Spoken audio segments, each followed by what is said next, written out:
Welcome back to all our friends, family, and yes, even our foes. To the Foxx Den Sports Podcast, where Todd and his sports-passionate kids are ready to bring you the latest updates and insights on all things sports.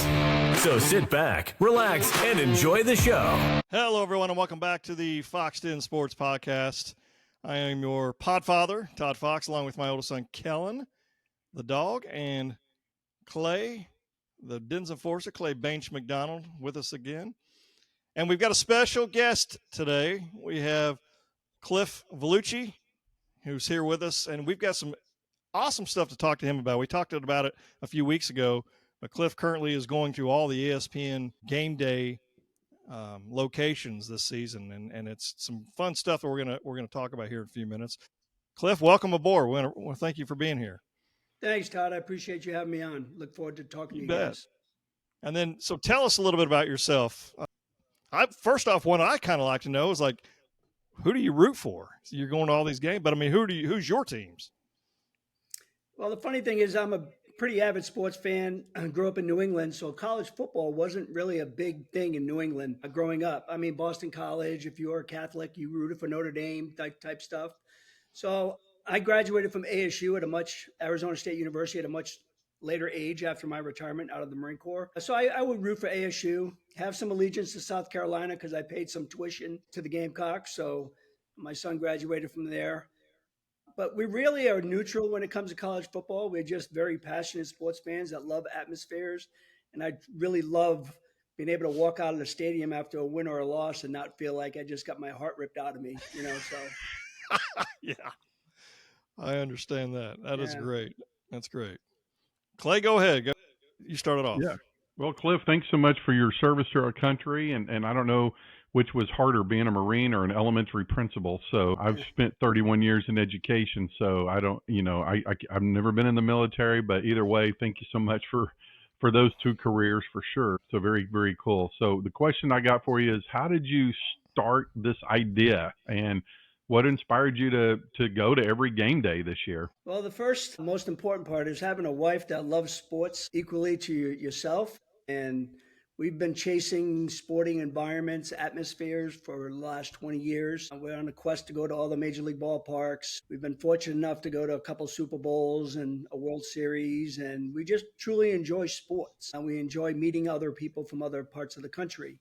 So over the years, game day would come on and then they'd go to the game at night and I'd be like, man, it'd be great to be there, right? It'd be great to be in that crowd. It would be great to be a part of that. And then we talked about it. We recently read a book called Die with Zero. It basically talks about maximizing your life's experiences when you have the opportunity to. We have 5 children. They're grown and gone, successful in their own way, out of the house. And we're in a fortunate situation where we can work remotely. And then we just said, you know what? We may not want to do this 5-10 years from now. We may not have the ability to do it. So my wife, Jen, was like, let's do it now. And I was like, are you sure this is going to be a long 3 months? And I was the one trying to talk her out of it as it started getting closer, because I realized this was going to be a grind.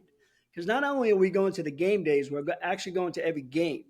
So, we're spending, like, for instance, in Oklahoma, we parked the car at 5:30 in the morning, and we spent the entire day there until the game was over. So it was like a 16-hour day because you weren't able to leave the parking area because you wouldn't be able to get back in with the same pass. So we just really wanted to spend the time seeing the country. I've seen a lot of the world in my time in the military, but I haven't seen a lot of my own country. And driving around, staying in small town America, which a lot of these campuses and universities are, it really was something that we both wanted to do collectively, and we put our time and effort into planning for it, making sure we had the right amount of medications that would last us the entire trip, all the things at home that we needed to take care of. And then we just said, you know what, we're going to do it. And here we are. That's awesome. Yeah. That is great. I was just curious. I know we're only like 4 weeks in, I believe, but which game day experiences had like the best crowd atmosphere, and which maybe is your favorite of the games or atmospheres so far? Yeah, that's a tough one. I'm not one to sound politically correct too much, but I'm going to be politically correct with this. It's really difficult. I think And that's the thing about college football that I love so much. No matter where you go, whether it's a small university, a big university with a bigger stadium, the passion is equally the same. You know, just because one stadium can hold 20,000 more doesn't mean that automatically they're the most passionate fan base. I think sometimes we get caught up in that, thinking that, but obviously Ohio State, Oklahoma, Tennessee, and Miami, of those, the first three were probably all aligned the same. We did create some fun grading sheet that we were going to do, that I am doing, that kind of grades each site on 8 indicators from parking to Wi-Fi and everything in between, just to kind of have some fun with it, right? So we can talk about it. But they've all been great. Miami's a little different. Obviously, they play in an NFL stadium. Doesn't have that same college tailgating environment around the campus. I mean, we sat on a bench in Oklahoma for like 2.5 hours and sat and talked to probably about 12 different people that sat next to us, and just what people watched. And it was just it was beautiful. It was great, you know? So they're all great. They all have something unique and different. And I think they all bring something special to the table. And so, yeah. That's pretty cool. That is awesome. So have you been able to meet like Reese Davis or Kirk Herbstreit, Desmond Howard, Pat McAfee, any of the crew at all? No, it's funny. This whole ESPN thing came out of left field on us. I got a random call from one of the producers, and I didn't answer the call because I didn't recognize the number, right? So I'm not going to answer. I think it's spam. And then he left a message, and I was actually visiting my son in South Carolina. We had just left Knoxville, and I finally decided to listen to the voicemail, and it said it's ESPN. And my wife was like 3 aisles over, and I screamed, "Jen, it's ESPN." So then I called him back, and he says, "Yeah, we'll meet in Coral Gables, and we'll kind of come up with a plan." And that's all I knew. And then all of a sudden, there's a camera in front of us. We had no idea. We hadn't talked to him. And I thought it was just going to be a quick camera shot. Then all of a sudden, Reese Davis is talking about us. I'm like, holy cow, this is bigger than I thought. And then, so no, we haven't had an opportunity yet. The producer has been in touch with me, emailed me, and we are going to continue doing things throughout the year. I have no idea what that plan is, but I'm obviously looking forward to having fun with it to the best, you know, however we can. That is awesome. Yeah, I was watching and I saw you on there, and I was like, oh my gosh, that's Cliff. And like, I hope I get to meet him someday. And so now, I mean, that was just Saturday, and like you said, in Miami. And so now that you've been on there, what it's been like the last few days? Is it life change? People calling you more? You getting a lot of Instagram and Facebook and Twitter likes and all that good stuff? Yeah, I mean, the phone blew up a little bit, obviously, and people, you know, reaching out and such. That I think it was really cool, though. We're at the site in Miami. It was really hot, really muggy, and a lot of the young college students came up to us afterwards and were really intrigued about the story about traveling. And it was really interesting that it was a younger crowd that came up to me and my wife and were asking about, you know, where we started from and why we're doing it. Obviously, the obvious questions, right? But it was quite a few of them came up and obviously friended us because we got T-shirts done that say College Game Day Road Trip. We have our social media tag on it. So probably should have done QR codes now that in retrospect, but, you know, maybe the next time we do this. That's awesome. I mean, I was wondering too, have you looked ahead at the schedule in the upcoming weeks, or is there any specific games or specific universities that you hope you visit with the game day experience? Yeah, I've been up to this point. I'd been to Tennessee previously, so every other place has been a new place for us. This week in Penn State, we went to a Penn State game a couple years ago because we have a daughter and a son that live in that area. So we went to a Penn State Michigan game there. But this is a whiteout, so it's a big difference, and so it's going to be a great environment. No, I don't. I mean, that's the great thing about this trip, and one of the main reasons why we wanted to do it was the spontaneity of it, the not knowing and the game planning. Because Miami was I had hotel reservations in Bloomington, Indiana. I had dinner reservations in Bloomington, Indiana. All I could cancel, obviously. So if I can make a hotel reservation, like I already made one for Tallahassee for 2 weeks. So I'm anticipating them going to Tallahassee for the Miami game. But if they don't, I can cancel it without any financial penalty. So I'm trying to game it that way to the best of my ability. And that kind of makes it fun for me because I'm constantly engaged in, obviously, the situation with Oklahoma and Mateer. And, you know, they got Texas coming up in week 7. And that's a big one that I had kind of designated. Jen and I had been to the Red River Rivalry about 3 or 4 years ago, so we definitely love to go back. So yeah, I mean, that's anywhere is great in college football. Obviously, if I haven't been there, it's even better. So yeah. So through the first, it's been 4 weeks. Am I correct on that? 4. Yes, sir. Yep. So do you prefer like an afternoon game, an evening game? Does it matter to you? What are you? That's an easy question. I like the late afternoon or evening games. The 12 o'clock start was terrible.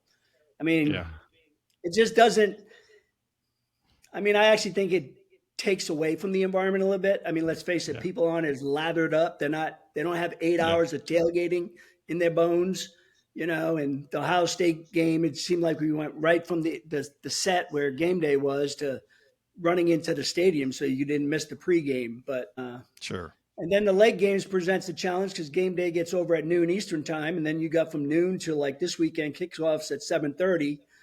So like we got stuck in Oklahoma. It ended at 8 Central time, and the game didn't start till 6:30, and we had no place to go because our hotel was in Oklahoma City, and I had a parking pass on the campus. So we hung out all day in Norman. Wow. Could be worse. Wow. Yeah. Oh yeah, for sure. Has there been any tailgating food? Have you participated in the tailgating with any folks? We do a lot of. We haven't up to this point. There's been in Tennessee. We had a really good tailgate with some folks that we had met. Oklahoma, we probably spent the most time walking around at different tailgates because I was really trying to get. That's one of the things I'm assessing on my sheet as far as the tailgating and the setups, the TV setups, the food displays, and you can do that without participating in it. So they're all pretty top notch. I mean, it's pretty crazy some of the stuff I saw in the places we've been. But food at the stadiums, obviously, we're been trying out, and obviously Miami kind of has a little bit of an up advantage because the NFL stadium has a bigger amount of stuff available. Sure. Have you talked to any of the I'm interested in knowing. Go ahead. Oh, go ahead. You're good. Like people? We have. And it's funny because that was one of the things I wanted to get to know. Like, how do they do this? Because I know it's not the same person every week. Right. So we were at I believe it was the Tennessee game, and we were waiting in the grass area for game day to start, like 3 hours before it starts. And then they were like, the flag hasn't got here yet. The flag hasn't got here yet. So I guess they mailed the flag, from site to site. I did see a guy in Miami that was there in Tennessee. It was the same guy. But like the Texas State flag has been prominent in everyone so far this week, but it's been a different person. Oregon State has representation, and there's a couple ACC banners that have been out there. But obviously the Washington State one is what everybody knows. There's a lot of people that will come up to the guy and say, can I wave it and take a picture? Well, you can't see the flag. They're waving this stick and they're taking a picture, but they're saying it's the Washington State flag, right? So it's like they're just trying to get on it. I didn't realize it was the exact same flag every week. I can't say if it's the exact one flag. They might have multiple, but there's signatures on it. It's pretty weathered. You can tell it's got some aging to it. Yeah, so, that's cool. But yeah. Okay. But we have talked to them. Several people. Yes. What's been some of the? Sounds like you got some good stuff there going. But what's some of the coolest fan interactions you've had with folks other than those? That's pretty cool. Yeah, I think the one that stands out the most to us, and it's not because you guys are Oklahoma, but we were standing in line waiting to get in the stadium at Oklahoma. The buses had just come through, and this one gentleman, I can't remember his name. I wish I could. He was just so genuinely inquisitive about what we were doing there in Oklahoma. And then he cared so much about us having a good time. Like he really, truly wanted to make sure that our experience was like the best. And it wasn't through doing anything. It was just through his words and his actions and trying to explain. And he asked where we were sitting and, getting to the seat. It was just really helpful. And we've noticed that it may change, I think, as we go on and maybe people figure out who we are. I don't know. I mean, I don't know how that's going to go. But for the most part, everyone we've met at every stadium, even in the seats, have been great because obviously we're not there rooting for any one particular team. And so our fandom may not be on the level of the people sitting next to us, or they might be upset because the season ticket holder sold his seats and we're sitting in them and we're not cheering for the home team, whatever. But yeah, it's been great. I mean, that's been the one thing we've had. I've been fortunate. I've met a different Marine buddy of mine from my 25 years in the Corps at every place I've been so far. And I hadn't seen him in 20, 30 years. Wow. And it literally has been staying with family and friends. We got about 17 nights of staying with family and friends and about 13 nights at different hotels and getting a lot of invites about, you can stay here, come see us, whatever. But so that's been truly one of the best parts about this is just seeing the country, meeting new people and seeing family and friends. Man, that is incredible. I mean, that's just a cool story of how it happened, how it started. And I'm impressed. I'm jealous too. I'm not going to lie. I'm extremely jealous. So I would love to do this. Do you drive or fly everywhere? We are driving every location. Wow. It could get interesting here in a few weeks because on my radar screen, obviously we're in Salem, Virginia right now. We drove from Miami up here yesterday. So we're going to spend a couple of days here. We kind of decompress. We can work, just kind of create a slowed down life. And on Thursday morning, we'll finish the trek to State College. And then on Sunday, we usually try to stay Thursday through Sunday in the host school site, then get on the road on Sunday. And for the most part, obviously, everything's been on the southeast side of the country or Midwest, what have you. But I'm looking at possibly I think it's 7 that Texas, Oklahoma being one possibility, but also Indiana at Oregon is that week. And if Indiana remains undefeated and Oregon wins this weekend, that might be their trip out west. So that would be a long 40-hour trip from Tallahassee to Eugene. Oh, yeah. So I got that. I got the wheels rolling on that logistical plan now. Well, sure. There's a lot of planning, obviously, that goes through. It's not just, hey, let's just jump in the car. There's obviously some planning you're having to do. So that's impressive. Yeah. I want to know, in Oklahoma City, when you were staying in Oklahoma City, is there anywhere that you went and ate? I'm just curious about that. Like anywhere you went that you remember? It was one of the best steakhouses we'd ever been to. And I kid you not. It was a recommendation from a friend of mine, Austin, that lives in Oklahoma City. Steakhouse right across from the convention center that they're tearing down right now. No, we went there the second night. Not as good as the first Mahogany? one. Mahogany. Yeah, Mahogany. That's good. Oh, that's 5-star. Yeah. That's 5-star. Awesome. That is so cool. we try to do a different steakhouse or like just a local joint is what we really want. Just a local place. Yeah, sure. Yeah. Something. Yeah. No, I think that's really cool. If you had any advice for somebody wanted to do this in the future, what kind of advice would you give them?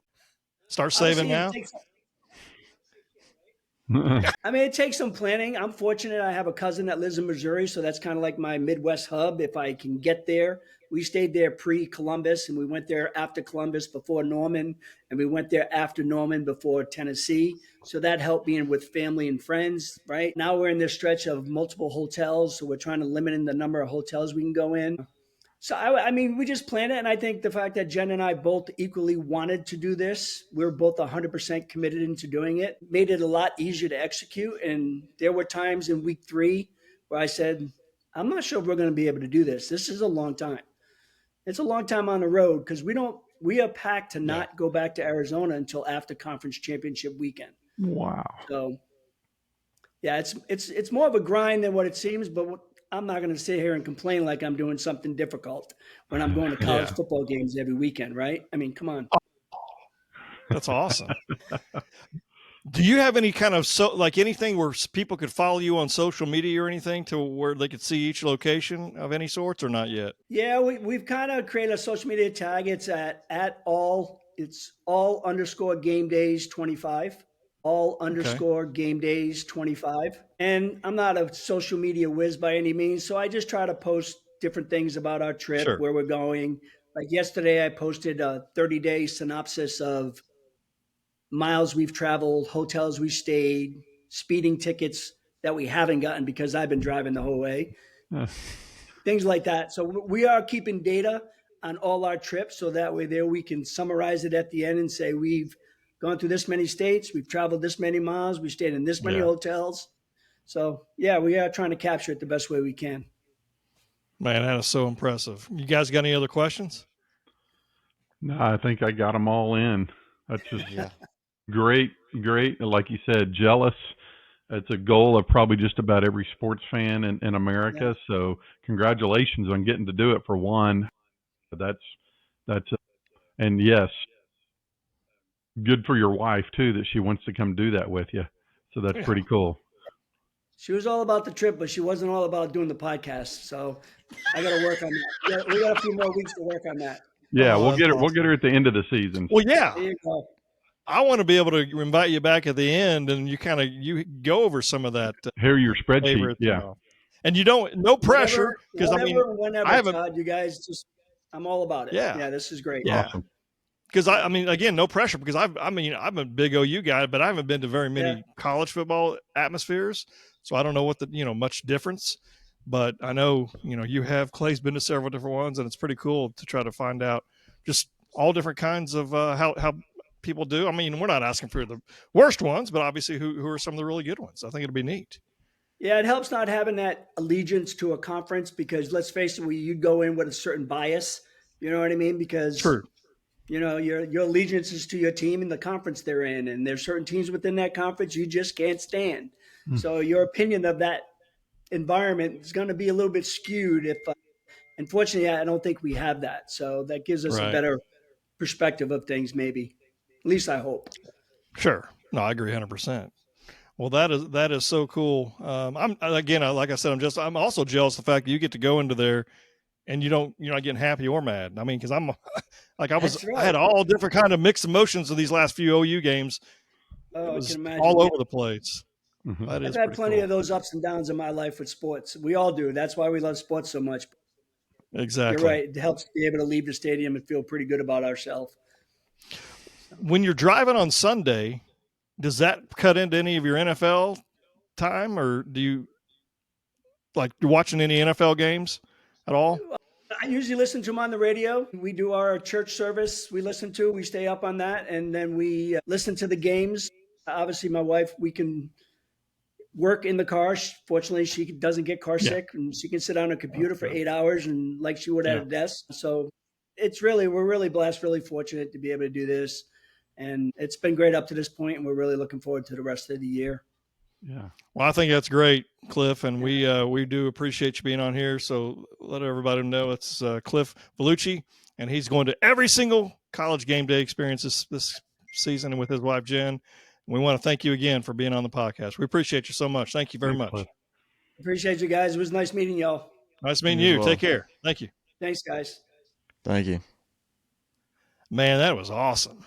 Dude, that was pretty cool. Well, the Foxx Den Sports Podcast would like to thank all of our listeners for listening to that great stuff from Cliff. That was incredible stuff, and I know a lot of you guys out there are just as jealous as we are, but make sure you give us a like and then come back. Make sure you follow Cliff. Do you have that? Did any of you guys write that down? If not, we've got it at shortly. all_GameDays 25. That is so cool. So we'll see. But until next time, goodbye, everybody. Sooner.